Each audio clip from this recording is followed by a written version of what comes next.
በ2018 በጀት ዓመት ከ68600 በላይ የሀገር ውስጥና የውጭ ሀገር ጎብኚዎች የቱሪስት መስህቦችን መጎብኘታቸውን የወላይታ ዞን ቱሪዝም መምሪያ አስታወቀ። ከጎብኚዎችም ከ370,000 ብር በላይ ገቢ መገኘቱን ተመላክቷል። መምሪያው የቱሪስት ፍሰቱን ይበልጥ ለማሳደግ በመስህብ አካባቢዎች የሚስተዋሉ የመንገድ መሰረተ ልማት ችግሮችን ለመፍታት በትኩረት ሰጥቶ እየሰራ እንደሚገኝ ገልጿል። አዲስ ዓለም ሞገስ ተጨማሪ አለው። ቱሪዝም ከገቢ ማስገኛነቱ ባሻገር የአንድ አካባቢ ባህል፣ ታሪክና የተፈጥሮ ጸጋ ለዓለም በማስተዋወቅ ረገድ ያለው ሚና የላቀ ነው። እምቅ የቱሪስት መስህቦቹ ባለቤት በሆነው በወላይታ ዞንም በበጀት ዓመቱ ከ100 በላይ አዳዲስና ነባር የቱሪዝም ስፍራዎችን በመለየትና በማስተዋወቅ ረገድ ሰፊ ስራዎች ሲከናወኑ መቆየታቸውን የዞኑ ቱሪዝም መምሪያ አስታውቋል። ተፈጥሯዊ፣ ታሪካዊና ሰው ሰራሽ የሆኑ ቅርሶችን መለየት ነበር በቅድሚያ የሄድንበት። በዚህም መነሻ ከ100 በላይ የሆኑ ታሪካዊም ሰው ሰራሽም የሆኑ ተፈጥሯዊም የሆኑ ቅርሶችን መለየት ችለናል። በመጀመሪያ እንደ ቱሪዝም መምሪያ በሀገር ደረጃ አንደኛው የኢኮኖሚ ፒላር ሆኖ ከተዋቀረ ጊዜ ጀምሮ ቱሪዝምን እንደ አንድ ገቢ ማስገኛም ገጽታ መገንቢያም አድርጎ ስለሆነ እንደ መንግስትም እየሄድን ያለ ነው። ስለዚህ በዚህ መነሻ እኛም እንደ ወላይታ ዞን ያሉንን ጸጋዎቻችንን በሙሉ ለይቶ ማወቅ ስለሚቀድም እነኚህ ጸጋዎችን ለይቶ ማወቅና መግለጥ ላይ ነበረ የሰራ ነው። እነኚህን ጉዳዮችን ስናደርግ በሁሉም በዞናችን ባሉ መዋቅሮቻችን ወረዳና ከተማ አስተዳደር ያሉ ቅርሶችን በሙሉ ነው የለየ ነው። የተለያዩ ቴክኖሎጂ አማራጮችን በመጠቀም በተሰራው በዚህ የማስተዋወቅ ስራ የበርካታ የሀገር ውስጥና የውጭ ጎብኚዎች ቀልብ መሳብ ተችሏል። በዚህ መነሻነት በበጀት ዓመቱ ከ68600 በላይ ቱሪስቶች በዞኑ የሚገኙ መስህቦችን የጎበኙ ሲሆን ከጉብኝቱም ከ370,000 ብር በላይ ገቢ በማስመዝገብ የአካባቢ ኢኮኖሚ ተጠቃሚነት ማረጋገጥ ተችሏል። ዘርፉ ለኢኮኖሚ መነቃቃት ያለው ፋይዳ ከፍተኛ በመሆኑም የአካባቢው ማህበረሰብ እነዚህ የቱሪስት መስህቦችን በባለቤትነት ስሜት ሊጠብቃቸው እንደሚገባ ተገልጿል። ከቱሪስት ፍሰት ጋር ተያይዞ እኛ በሀገር ውስጥና ከሀገር ውጭ የሆኑ ጎብኚዎችን ነው ወደ ወላይታ ቅድም ከጠቀስኳቸው ከተለያዩ ቅርሶቻችን ለመጎብኘት የመጡ ከውጭ ወይም ደግሞ ከሀገር ውጭ ብለን የምንይዛቸው ወይም የውጭ ቱሪስቶች ወደ 385 ያህል የውጭ ጎብኚዎች ወላይታን መጥተው የተለያዩ ቅርሶቻችንን ጎብኝተዋል። በተመሳሳይ ከሀገር ውስጥ ጎብኚዎች ግፋታንም ጨምሮ 68233 ጎብኚዎች ጎብኝተዋል። በዚህ መነሻ አጠቃላይ 307400 ብር ገቢ ሆኗል ማለት ነው። ስለዚህ ይሄ ከውስጥም ከማለት ከሀገር ውስጥም ከሀገር ውጭም ያሉ ጎብኚዎች ወላይታን መጥተው ጎብኝተው የመጣ ውጤት ነው። የማህበረሰቡን የባለቤትነት ስሜት ለማሳደግ ልዩ ልዩ የድጋፍ ስራዎችን ከማከናወን ባለፈ ሰፊ የግንዛቤ ማስጨበጫ መድረኮች መዘጋጀታቸውን የመምሪያው ባለሙያዎች ጠቁመዋል። እዚህ ቱሪስት መስህብ ቦታዎች የአካባቢው ህብረተሰብ የኔ ነው ብሎ አላማውንም ጥቅሙንም አውቆ ካልጠበቀ ምንም ዋጋ የላቸውም። ስለዚህ በየጊዜው በየአካባቢው ያለው የህብረተሰቦችን እየሰበሰብን የግንዛቤ ማስጨበጫ ስራ እየተሰራ ነው ያለው። አንድ መስህብ በአንድ ቦታ ላይ ካለ የአካባቢው ህብረተሰብ ተጠቃሚ ነው። ለምሳሌ አጆራ ላይ አጆራ ቢለማ የዛ አካባቢ ህብረተሰብ ተጠቃሚ ይሆናል የሚለውን ህብረተሰቡን ግንዛቤ ያስጨብጠን እንዲጠብቅ ህብረተሰቡ የራሴ ነው በሚል ያንን መስህብ እንዲጠብቅ የማድረግ ስራ ሰርተናል። እንግዲህ አንድ መስህብ ሲለማ የአካባቢው ህብረተሰብ ነው በመጀመሪያ ተጠቃሚ የሚሆነውና የግንዛቤ ማስጨበጫ ስራ በሰፊው ሰርተናል። በየመስህቦቹ ግንዛቤ ማስጨበጫ እንሰጣለን። መስህብ ሆኖ ተጠብቆ እንዲኖር ከወረዳው ጋር ከአካባቢው ህዝብ ጋር የግንዛቤ ማስጨበጫ ስራ እንሰራለን። አሁን ኦፋ ወረዳ ላይ አሩሮና ዋሻ 500 ሰው ውስጥ ገብቶ ስብሰባ ማድረግ የሚችልበት ሰፊ አዳራሽ ውስጥ ዋሻ ውስጥ ያለበት ቦታ ነው። ነገር ግን በግለሰብ ይዞታ ውስጥ ተይዞ ነበረ። በዚህ አመት ከወረዳ አስተዳዳሪ ጋር በመሆን ለአካባቢ ህብረተሰብ ግንዛቤ በመስጠት ለግለሰቦች ለዋጭ ቦታ ሌላ ቦታ መሬት እንዲሰጥ ተደርጎ የመንግስት ይዞታ እንዲሆን ተደርጓል። በሌላ በኩል በበጀት አመቱ እንደ ዋና ፈተና የተጠቀሰው በመስህብ ስፍራዎች አካባቢ የሚስተዋለው የመንገድ መሰረተ ልማት ችግር ሲሆን መምሪያው ካጋጠሙ ችግሮች ውስጥ አብዛኞቹን እየፈታ መምጣቱንና ቀሪዎቹን ዘላቂ ልባት ለመስጠት በትኩረት እየሰራ መሆኑን አስታውቀዋል።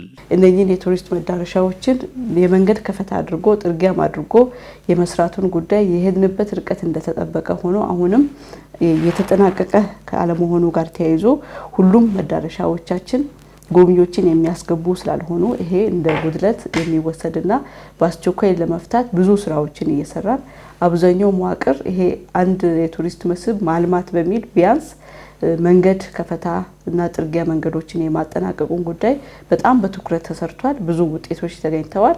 አሁንም ማጠናቀቅ ያለብን ጉዳዮች ያሉ ስለሆነ እሱን በዛ ልክ እንወስዳለን። የወላይታ ዞን ቱሪዝም መምሪያ ከዘንድሮ የበጀት ዓመት አፈጻጸም ተሞክሮ በመነሳት በቀጣዩ በዞኑ ያለውን እምቅ የቱሪዝም አቅም ሙሉ በሙሉ ጥቅም ላይ ለማዋልና የዘርፉን የአገልግሎት አሰጣጥ ይበልጥ ለማዘመን አቅዶ እየተንቀሳቀሰ ይገኛል። የቡና ምርታማነትን ከማሳደግ ባሻገር ጥራት ያለው ምርት ገበያ ለማቅረብ የአየር ምህዳርን መሰረት በማድረግ የቡና ተክል መትከልና መንከባከብ ቅድሚያ ሊሰጠው እንደሚገባ ተገለጸ። የተለያዩ የአየር ምህዳርን በመቋቋም የተሻለ ምርት ሊሰጥ የሚችሉ ከ37 በላይ የቡና ዝርያዎችን በወላይታ ሶዶ ዩኒቨርሲቲ የግብርና ኮሌጅ የምርምር ማዕከል በምርምር ሂደት ማግኘቱን አመላክቷል። መቅደሱ ሹሌ ዝርዝር አላት። ኢትዮጵያ ቡናን ለዓለም አቀፍ ገበያ ከሚያቀርቡ ሀገራት አንዷ ናት። በዚህም የወላይታ ቡና የራሱ አስተዋጽኦ አለው። የቡና ምርታማነትን ከማስፋፋት ባሻገር በጥራት ለማቅረብ የቡና ችግኝ ተከላ፣ እንደ አካባቢው አየር ምህዳር ለይቶ መቋቋም የሚችለውን መትከል ቅድሚያ ሊሰጠው እንደሚገባ ያመላከቱት በወላይታ ሶዶ ዩኒቨርሲቲ በግብርና ኮሌጅ የዘርፉ ተመራማሪ ዶክተር አብርሃም ሹምቡሎ ናቸው። በምርምር ባለፈው 7 ዓመት በቆየንበት ቆይታችን ለየስነ ምህዳሩ ለየአካባቢው አየርና የአፈር ሁኔታ የሚላመድ የተላመደና ጥሩ ምርት ሊሰጥ የሚችል ጥራትን የጠበቀ ቡና የመለየቱ ስራ ትልቁን ድርሻ ይይዛል ማለት ነው። አንደኛው ጥናታችን ደግሞ እስካሁን የተሰራጩ በሰፍቲኔት በመንግስት መደበኛ በጀት በተለያዩ ኤንጂኦዎች የተሰራጩ ቡናዎች ውጤታማ ነበሩ ወይ የሚል ጥናትም የኛው የ7 ዓመቱ ጥናት ውስጥ አንደኛው አካል ነበርና ሲናየው ትንሽ ውጤቱ አሁን ለሰሩት ሰዎች ለመስማት ብዙም ደስ ላይል ይችል ይሆናል። ግን እኔ ምርምር ስለሆነ እንደ ባለሙያ በደንብ የምናገረው ፕሮባብሊ 2% ብቻ ነው ውጤታማ የሆነው ማለት ነው። እንደ ዩኒቨርሲቲው ከ37 በላይ ዝርያ ያላቸውን የቡና ችግኝ በማፍላት ለአካባቢ ህብረተሰብ በማደል በቡና የተሻለ ምርት በማግኘት ተጠቃሚ እንዲሆኑ እየተሰራ መሆኑን ዶክተር አብርሃም አክለዋል። የኛ ቡና ከሌሎች ለየት የሚያደርገው አንደኛው ከተተከለ በአመቱ ላይ ከአመት ከግማሽ ላይ ዩዥዋሊ የሚተከለው ሰኔ አካባቢ ነው የሚተከለውና የሚቀጥለውን ሰኔ የተተከለ የሚቀጥለውን አመት ጥቅምት ያልፍና ሁለተኛው አመት ሳይደፍን አንድ አመት ከ6 ወር ላይ ፍሬ ማፍራት ይጀምራል። ይሄ በእኛ ሙከራም በአርሶ አደርም የተረጋገጠ ነው። የወሰዱ አርሶ አደሮችም ያንን ይናገራሉ።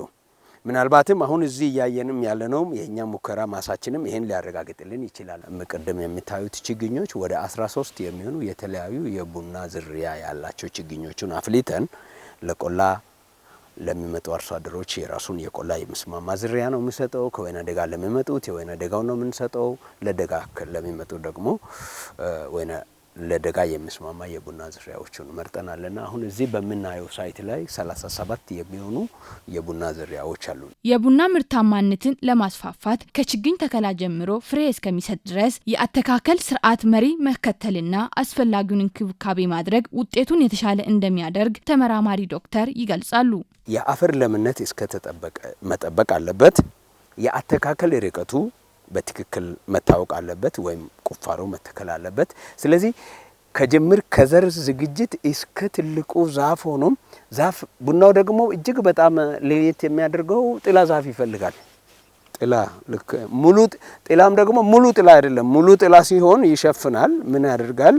አክቲቭሊ የራሱ ምግብ ዝግጅት ሂደቱን ከፀሐይ ብርሃን እንዳያገኝም እንዳያረግ ደግሞም ገላጣ መሬትም እንዳይሆን ገላጣ አየርም እንዳይሆን ፀሐይ ሁሉ ጊዜ ባናቱ ነው በጭንቅላቱ ላይ እንዳያርፍም የተወሰነ ጥላ የተወሰነ ፀሐይ ብርሃን ይፈልጋልና ይሄ ሁሉ መመጣጠን አለበት ለማለት ፈልጌ ነው። ስለዚህ አጠቃላይ እንክብካቤ የሚለው ቃል እጅግ በጣም ጥቅል ቢሆንም ይሄን ቅጠል ወደ ገበያ ይወጣል በጣም ነውር ነው። ቡናን በጣም ይጎዳል። በተለይ ያልበሰለ ወይም ያልቀላ የቡና ቅጠል አረንጓዴ የቡና ቅጠል መልቀም ማለት በቀላል ቋንቋ ከሰዎች ሳምባ እንደመንቀል ነው የሚታሰበው በሳይንሱ ዓለም ማለት ነው።